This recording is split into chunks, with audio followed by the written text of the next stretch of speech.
Radio V. Radio in TV. Radio in TV.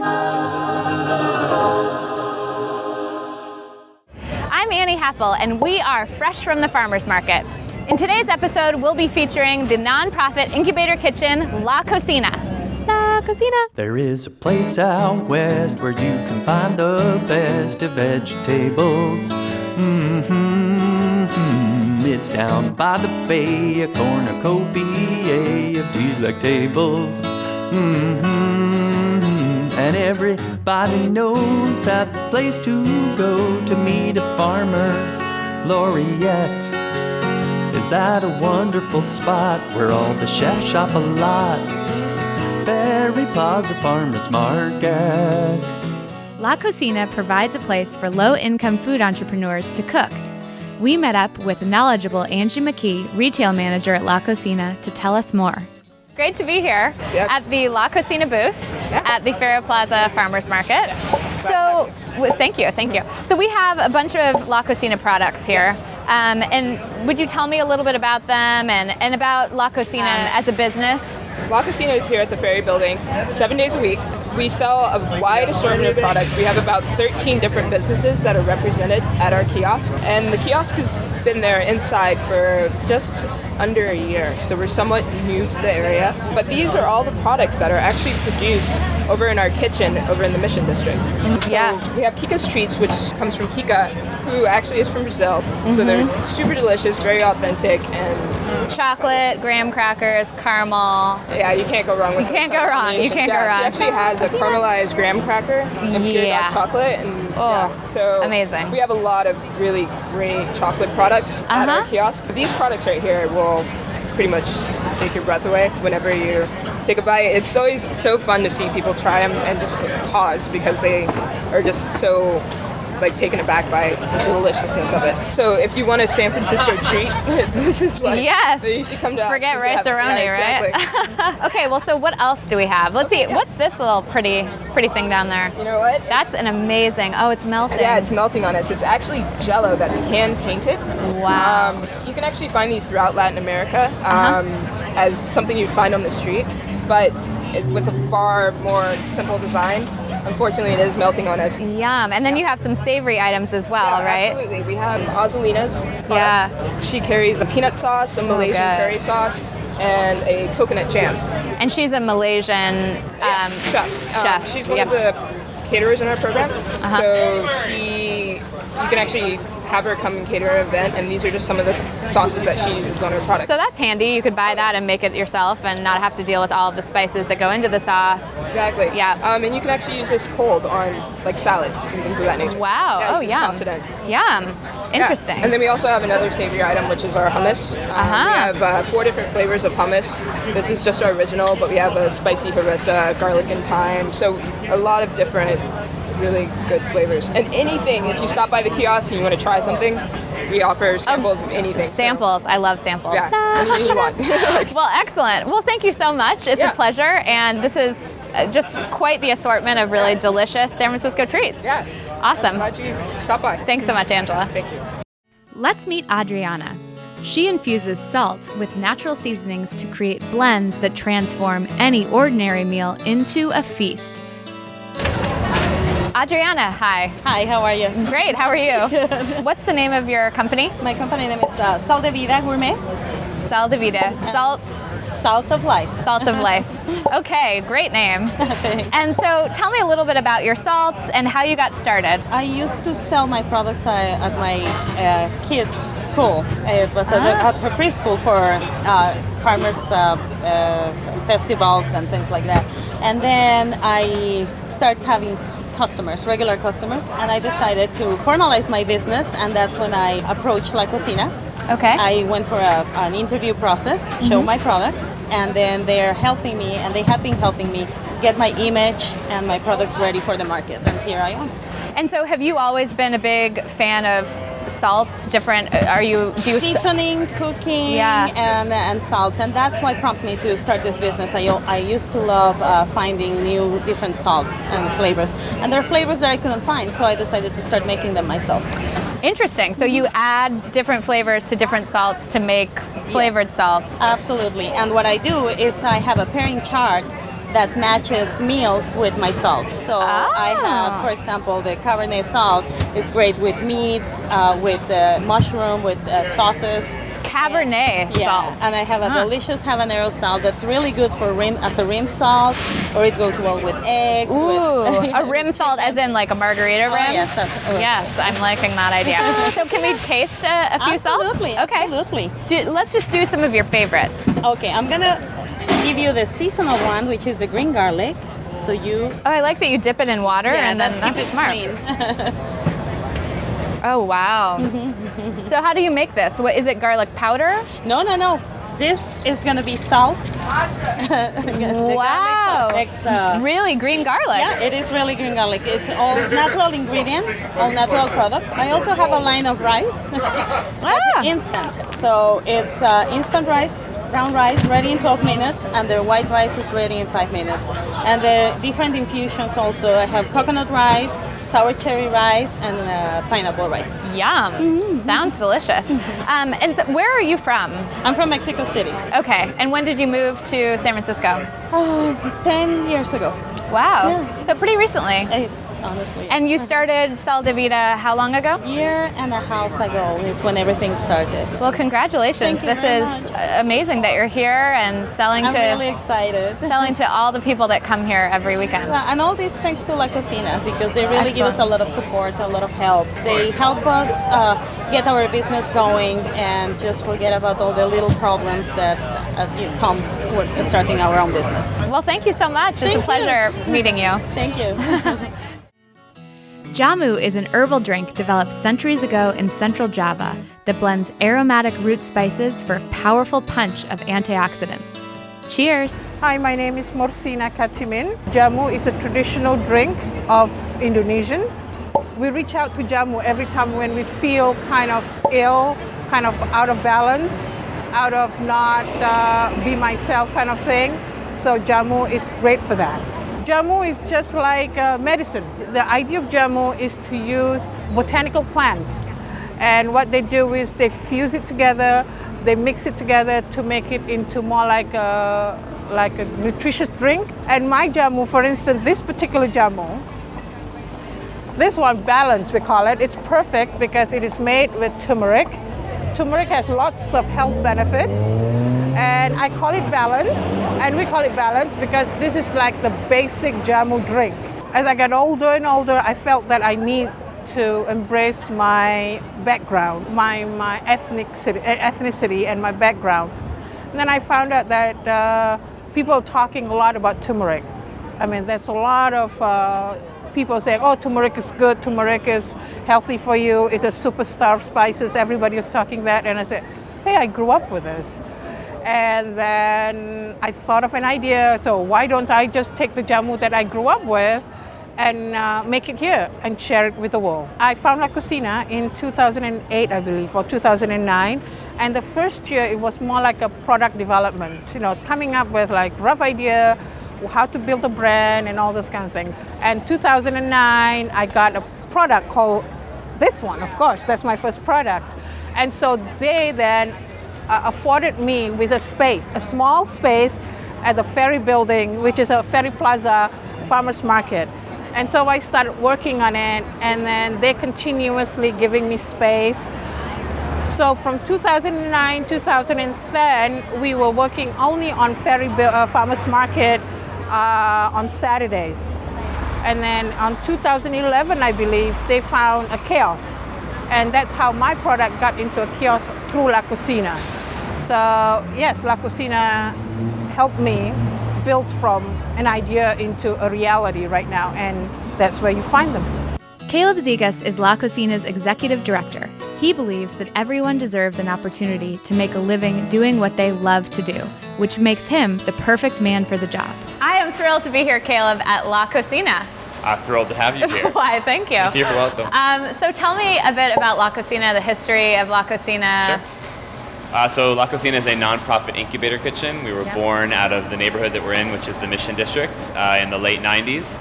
There were neighborhood economic development organizations like the Women's Initiative for Self-Employment and Mission Economic Development Agency that saw a need in this community specifically that was full of informal women entrepreneurs who were running businesses out of their homes or on the street. So they were asked why they didn't formalize. The answer was lack of affordable commercial kitchen space. And then 6 years later, this building was built to fill that need. So affordable commercial kitchen space and hands-on technical assistance to low-income and immigrant women who are starting food businesses. I think what we offer is a lowering of the barriers to entry in the marketplace and a realistic opportunity for success. So where capital is an enormous barrier, support systems are an enormous barrier for our clients. I think we provide that in a really real way that makes their businesses ready to launch in a way that it wouldn't have been otherwise. And so right now, I mean, the kitchen is buzzing with a lot of activity, lots of people are working. Yeah. How many businesses are at LaCocina now? So currently we have 30 businesses that are in the incubator program and 12 graduates. And then we also have an additional 15 commercial kitchen users who pay a full rate for the kitchen space. Okay, so that's a lot. It's a vibrant space. I mean, on a day like today, you'll see about 8 businesses in the kitchen at any given time. And over the course of the day, we'll see about 12 businesses today. So your LaCocina's relationship with the Ferry Plaza Farmers Market, how did that start and when did it start? Sure. So, about 3 years into our program, we realized that access to markets was going to be one of the biggest barriers to entry for our clients. They could make a great product, they could sell it to their micro community, but finding a larger community was difficult. And the Ferry Plaza Farmers Market, I think for a lot of people and for good reason, was like the pinnacle of an access to market opportunity. It's the best of the best who are selling, it's locals and tourists who go, it's chefs, so it means a lot to be there. In bringing LaCocina in, went out of what they were comfortable with for the kinds of businesses that they brought into the organization before, but also sort of tasted the products of our clients and invested in the idea that these are really, really talented entrepreneurs who deserve to shop. So we launched that, I think, in about 2008.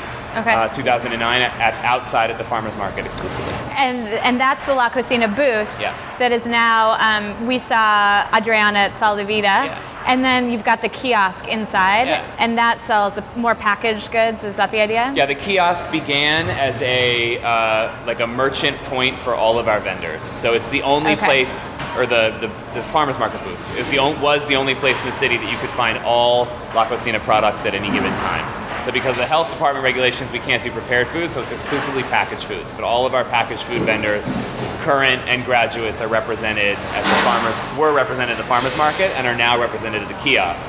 So what we've done is evolve that farmers market booth, so now it's an opportunity with Adriana, for instance, to have a real month of direct-to-consumer sales. So we'll work to get them trained, we'll work to show them how to do sampling, how to do sales, but for a month at a time, it's a business's space.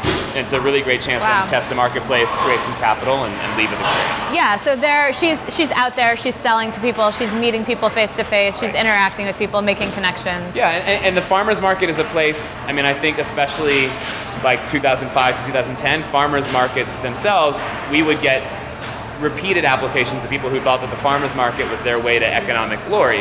And I think that the farmers market model is a lot more intense than people give it credit for. It's 18-hour days, it's up at the crack of dawn, it's it's great. It's laughing with farmers and trading food, but it's also talking to everybody who walks by, packing everything up on a pickup truck at the end of the day, going home and cleaning it all, and then you got up super early. So making that real for someone, I think, is a really incredible opportunity for us. This is super interesting. Thank you for having us here. And LaCocina, it's where it's at. Annie Happel, where it's at. Hi, Stephen. Hello, Annie. How are you? I'm excellent. How are you? I'm great. So it's a beautiful day here. It is. You have this really cool cart that is filled with some amazing produce. What's in your cart bag? Well, I got some basil and some other greens. Yeah. But what I really came for was the okra today. Wow, okra. Yep. It's a nice little southern dish. I'm from North Carolina, so I'm gonna do a fresh California twist to it. Okay. I'll use my roots. So. What are you gonna do? Slice it long ways on the mandolin, so you get nice, full-size pieces. Can still tell what the vegetable is. And then make a nice batter and deep fry it. Ooh, deep fried okra. Yeah. Yeah, it sounds like a true southern dish. It is, but it'll be a little bit lighter. not as heavy. You know, I kind of like to take things and put my own twist on it and just change it up. Okay, cool. Well, thank you, Steven. You're welcome. Enjoy the day. I will. Christina Arantes, also known as Kika, has moved into her own kitchen space, where all her chocolate-covered goodness began. I am thrilled to be here today with Kika of Kiki Street. Can you tell us a little bit about how you got started, the history of Kiki Street? What is a Kiki Street? Well, Kiki Street is basically a combination of my favorite things on earth, which is chocolate to begin with something else, a crunch. The whole idea started because I love a cookie with chocolate. That has always been a nice dessert for me. So the idea for Kiki Street started like that, with a concept of chocolate covered something. So my first product was actually a Brazilian honey cake, which is something typical in Brazil and that I grew up with, always eating and baking since I was a very young girl. So what is a honey cake? Is it typically Brazilian? Well, it has become a typical Brazilian thing. The history of it, I've done a lot of research. I haven't really found anything concrete about it, but it's very similar to the German Lebkuchen. So it's a spice cake that has cloves, cinnamon, nutmeg, and then the Brazilians added a little bit of coffee to it, so we called it Brazilian. That's my take on it. But so in Brazil, you can find it in lots of bakeries, in the supermarket, different places, and it was something that I really missed when I moved over to San Francisco 12 years ago. So I know that you can buy Kiki Streets at the Ferry Building LaCocina kiosk. Right. Where online, if somebody wanted to buy these treats online, is that possible? Where would they do that? Yes, they can. I have an online store on my website, which is kikistreets.com. Great. And I also sell to stores such as Tin and DeLuca, their New York location, and 6 other stores. And also Williams-Sonoma online has my products. Big time. Kika. But online, I can ship anywhere in the U.S. Great. Okay. And the cute little handmade in San Francisco is always on your label. It's always a nice gift. I love that. I love that. Okay, can we eat a little chocolate now? Absolutely. Okay. The cakes that we just made. Don't mind if I do. No, you please. too. We can try one. Wonderful. Yeah. Okay. Thank you. Oh yeah. You guys want some? Love just tastes good. That's the motto of Love and Hummus. Owner Donna Skye is passionate about her hummus, whipping up certified organic batches and sharing the love, one jar at a time. My name is Donna Skye, and I'm the owner of the Love and Hummus Company. Love and Hummus is a perfect reflection of how much I love to cook. I love feeding the people that I care about, like my daughter and my husband and my friends and family, and about the care that we put into all the ingredients and every batch of hummus that we make. So hummus is actually garbanzo bean based dip. Some people call them garbanzo beans, some people call them chickpeas. And actually the word for hummus means chickpea in Arabic. So everything about Love and Hummus is about making it from scratch and giving it that homemade taste that I'm familiar with. I source our garbanzo beans from a local farm here in California, and then I soak them overnight and I hand pick all the ingredients that we use. Every vendor we use is local to the Bay Area, and I've tested lots and lots of different ingredients before I found the perfect ones for our special recipes. So this is our classic hummus, and this is a great all-around balanced flavored hummus. We use a balance of lemon juice, tahini, which is a sesame seed paste, garbanzo beans, different herbs and spices, and extra virgin olive oil. We're also the only organic hummus in the Bay Area, and we're also the only hummus that puts fresh hummus in a glass jar. And we chose to do that for a variety of reasons. First of all, it's greener for the earth. Only 4% of all plastic is recycled and 80% of all glass is. But most important to the customers, as well as the benefit to the earth, is the taste. We're able to maintain that flavor integrity a lot longer by having it in such a clean container like a glass jar. This is a very popular flavor It's our roasted lemon and thyme. And what we do is we slow roast whole organic lemons with thyme at a really low temperature. We bring out its natural sweetness, so the flavor that comes through is a little tart and a little sweet, and it's really great, bright flavor. And then this is our caramelized garlic, and we cook our fresh garlic at a really low temperature, and that makes it more of a sweeter, mellow flavor. When garlic is roasted, it's cooked at a higher temperature. So this low temperature gives it a unique taste. And then my favorite is the spicy harissa. And the spicy harissa is made with a blend of several spices. And we use different types of chilies so that the flavor is not only hot from the heat of the chili, but it's also spicy. And the idea is that you taste the heat more towards the end, so there's this layer of flavors that come through, and it's really unique and special. So when I decided to start my business, I didn't know where I could cook the hummus or how to really even start a food business. So I looked online, and as fate would have it, the very next day there was an orientation at LaCocina. Currently, we're in 47 locations. We're in every place from the LaCocina ferry building, which is where we are now. We're at the airport at SFO. We're in every Whole Foods Market location throughout the Bay Area. And our goal is to continue to grow. We want to grow throughout the whole region of the Northwest and down through Southern California, and then over the next couple years to take it nationally and have as many people as possible enjoy our delicious organic hummus. Rosa Rodriguez transforms gelatin into stunning edible artwork.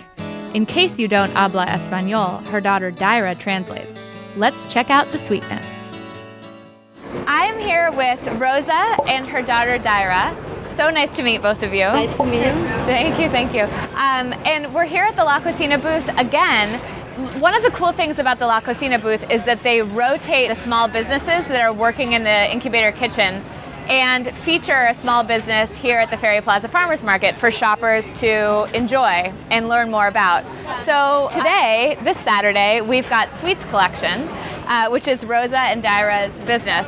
And it's this incredible, edible, gelatin, jello molds that are flowers. And can you explain more about the history of what you do and how it all came about, Rosa and Daira? Claro que sí. Este arte es original de México. Ajá. Y nosotros lo transportamos acá con mucha pasión y para todo el mundo que viene, porque aquí en el Ferry Building pues nos hemos encontrado gente de Francia y de todos los lugares, entonces es un honor para nosotros poder compartirlo con todos y que es originario de México. Nosotras también somos de México.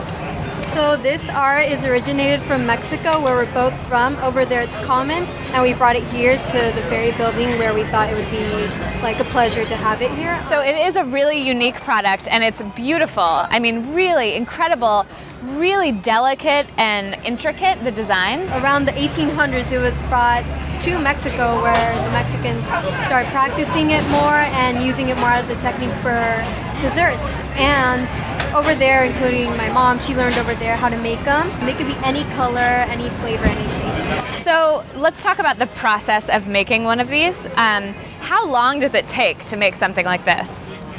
Bueno, ahorita ya, como tenemos un poquito de práctica, nos toma de 2 a 3 minutos hacer la flor.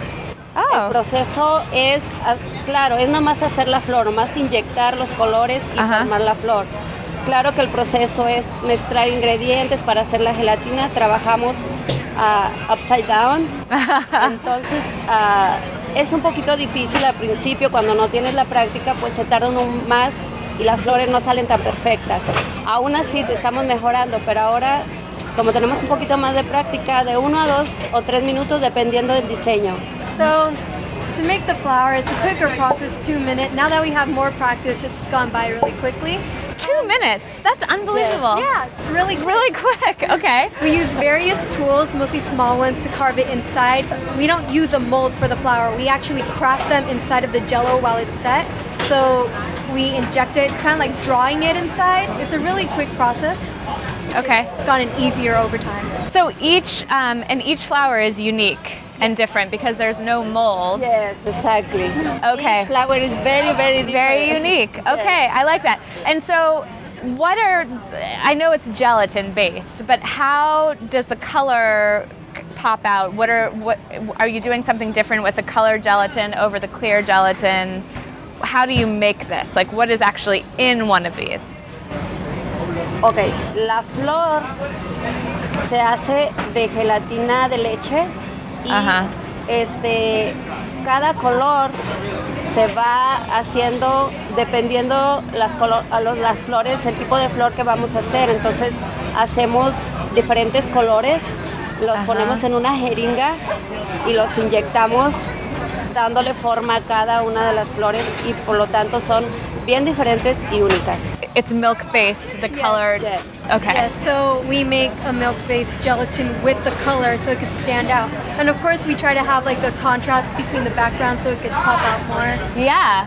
And so they're different flavors, right? They're each different flavors. It doesn't matter what color, it could be like a mango for a red one. And so where is the flavor coming from? It's a clear essence we put in the jello, not the milk gelatin, but the clear gelatin. In the milk gelatin, we put like a sweet vanilla flavor or sometimes like a walnut or something.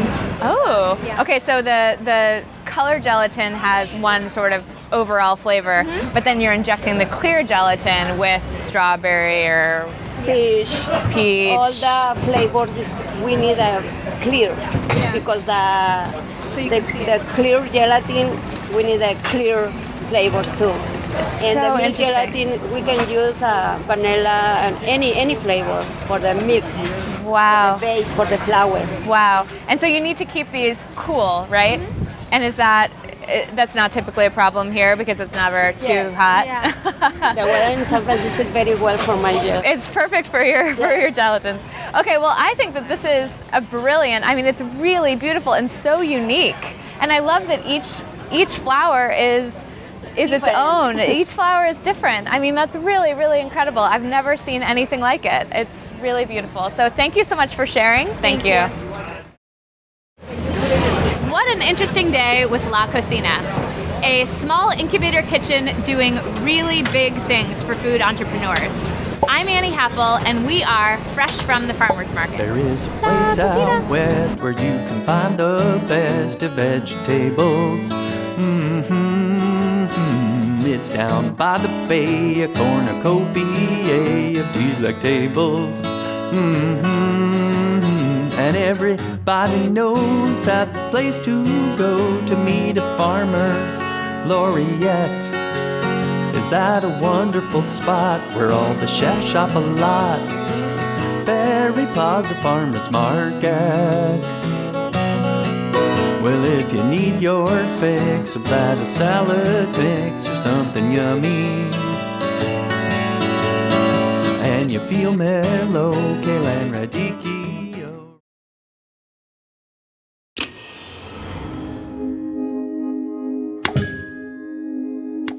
Radio V. Radio in TV. Radio in TV.